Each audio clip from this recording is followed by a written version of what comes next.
Alright, I keep meaning to do this, but here it is. This is an updated tutorial for using Ersatz to do classification on arbitrary types of data. I'm going to use a customer example.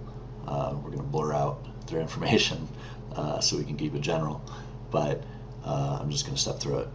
So this assumes that you've already gotten to a point where you can upload your data. Alright, we already have a data area selected here. The first thing you need to do is you need to go to create a data set.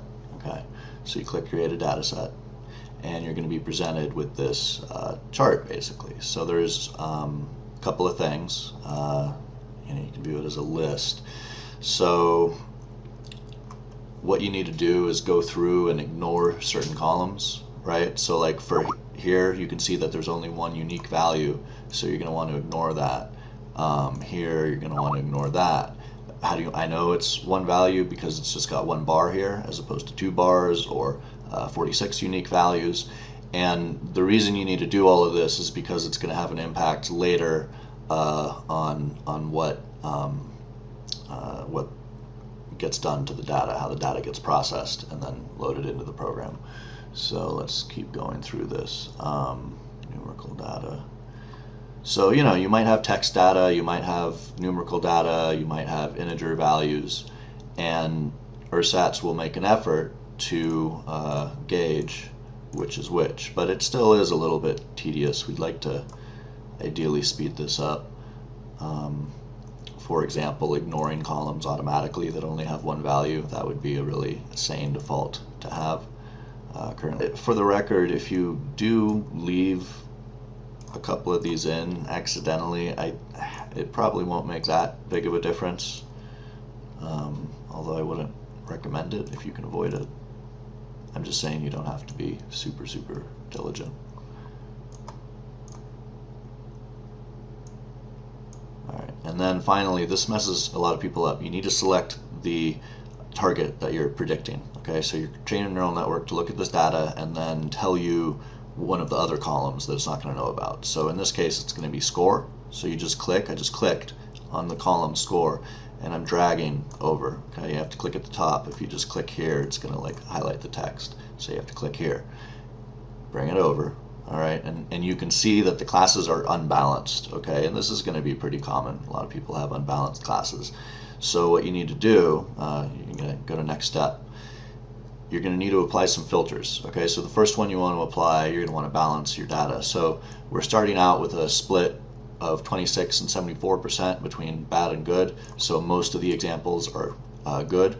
And this is going to adjust it to 50-50. Okay, it's going to adjust it to an even split. You can mess with these techniques. Uniform is usually pretty sane as a default. You're going to want to split it into a testing and training set. You're going to need to normalize the data. This is important. Honestly, for most data sets, I would probably add this, and if you don't, it just won't work. You probably won't be able to train the neural network correctly. So that's really important. Make sure to do that. You just want to shuffle the data set. There's no need to merge it. So we're going to go ahead and we're going to create these data sets. Okay. Great. And now these data sets have been created, and I think we should be able to see them over here, right?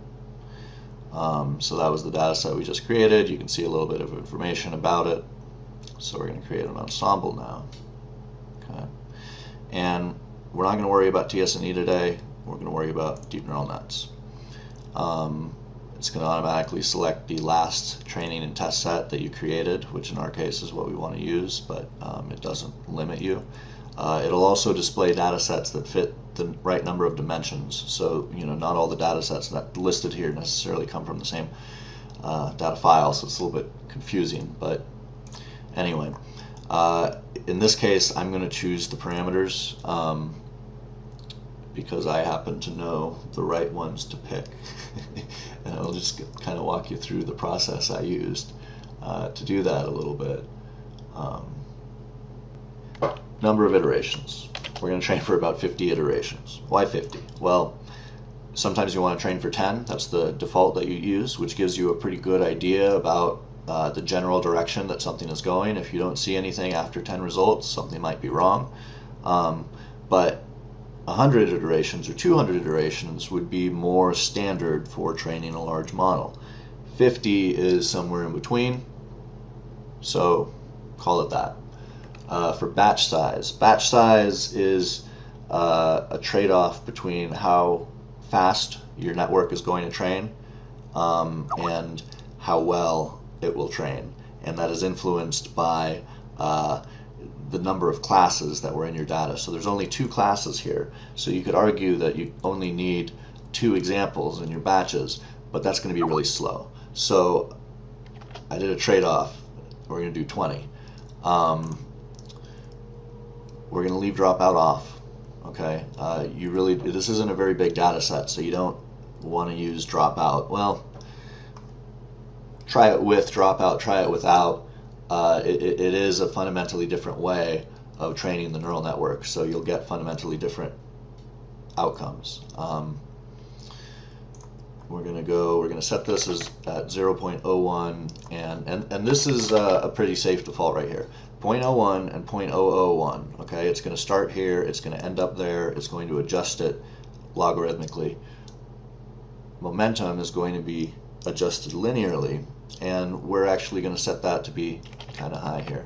So we're going to go 0.9 and 0.995. Okay. Now where am I getting these values? Well, I actually did train a couple of neural networks before this, and had to experiment with a few different parameters. Like, for example, maybe you'll have 0.1 and go to 0.0001, or it's vice versa down here. You can play with batch size, play with dropout, play with the number of layers, which we're going to adjust here. People think about deep learning and they think, okay, you need to have multiple layers. And really, a lot of the advances that are associated with deep learning have more to do with better optimization methods. So things like dropout, or things like nested drop momentum, or some newer things that we're adding to Ersatz, like Atom or RMS prop. So in this case, we actually get better results with 1 layer, and we use a small network. So this is just 50 neurons, all right? So, I think a rat brain has like 10 billion or however many. This has 50. We're going to go uniform.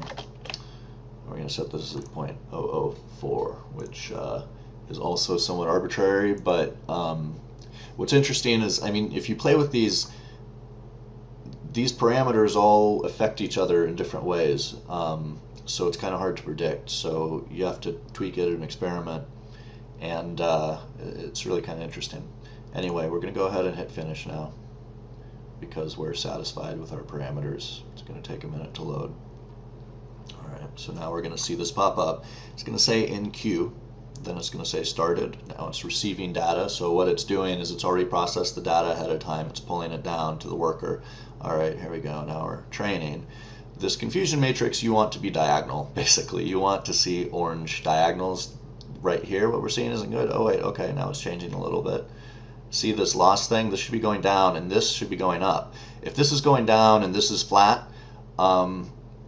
try increasing your learning rate or decreasing your batch size. There's like a lot of these little tricks. Okay, so now it's getting pretty good and it's settling in. I think best I got was 91% after 100 iterations. So I'll settle for 80 something. Your training accuracy is always going to be better, well, it should always be better than your test accuracy. Otherwise, you should be suspicious.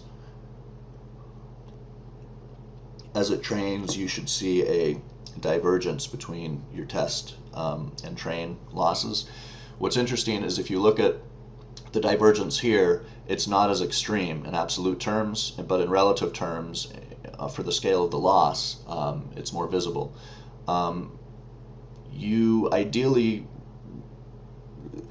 will probably see this gap increase. That means you should lower your learning rate, increase your momentum, or turn on dropout, or all of the 3, or 1 of the 3, or 2 of the 3. So these are all kind of the tricks of the trade when they talk about deep learning and having to adjust these neural networks. And with Ersatz, it does help with this, and I'll do a separate video on automating this entire process end to end, because you actually can train multiple models with Ersatz and have it do all the parameter adjusting for you, and then it will use machine learning to guide itself about which parameters to pick next.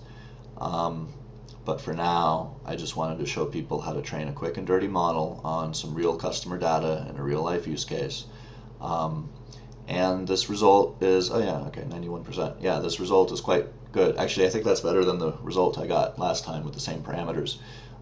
Just something to note, the neural network is initialized with random parameters, and this just means that each time you train your network, even if it's ostensibly with the same parameters listed here, it's still going to be a different network because it's being initialized randomly. So anyway, I hope that was helpful for some people that have been struggling with how to use Ersatz and how to get good results out of it. If you have any questions, email me at dave@ersatzlabs.com. I'm the CEO. Or if you want to follow me on Twitter, I'm @_Dave Sullivan. All right, thanks.